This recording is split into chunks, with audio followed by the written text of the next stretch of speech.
欢迎观看老爸的时光。今天分享一款好吃又好做的小点心——莲蓉甘露酥。最近马上到中秋节了，很多朋友也开始在做月饼。做月饼可能会剩余少许的馅料，剩余的馅料扔掉吧，太可惜。重新再配料制作月饼不太值当的。那今天就分享这款莲蓉甘露酥，把多余的馅料用掉，不浪费，还可以得到一款特别好吃的小点心。那好了，话不多说，接着就来开始分享制作。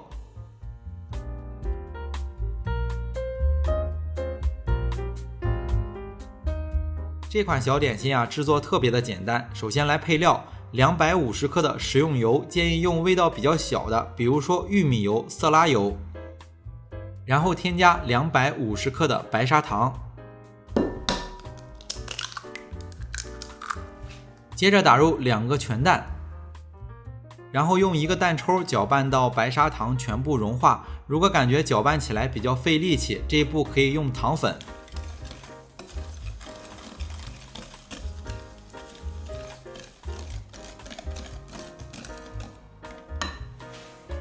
搅拌到材料很均匀，不要让油飘在上面。接着添加2克的碳酸氢铵，也叫臭粉，2克的泡打粉。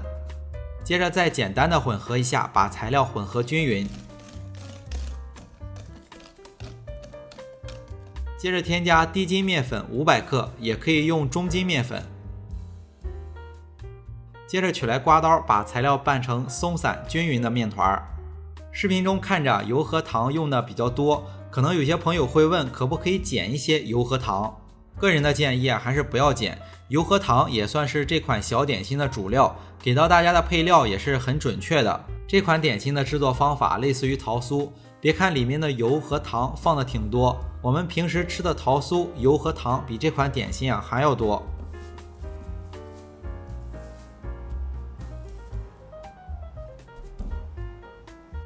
拌成均匀松散的面团之后就立马开始制作。取来馅料，视频中用到的是莲蓉馅，当然我们可以根据自己的口味变换馅料。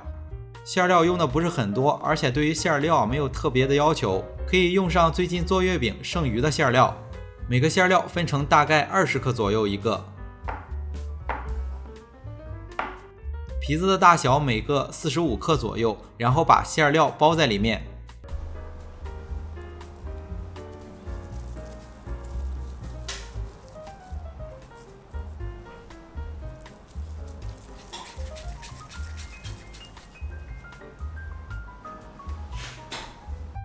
制作好以后放在烤盘里，缝隙留的稍微大一点，烤的时候会膨胀。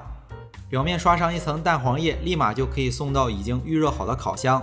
烤箱的温度设定是把上火预热到180度，下火预热到180度，放在烤箱的偏上层烤17分钟左右。烤制到表面金黄色，表面开裂开花就烤好了。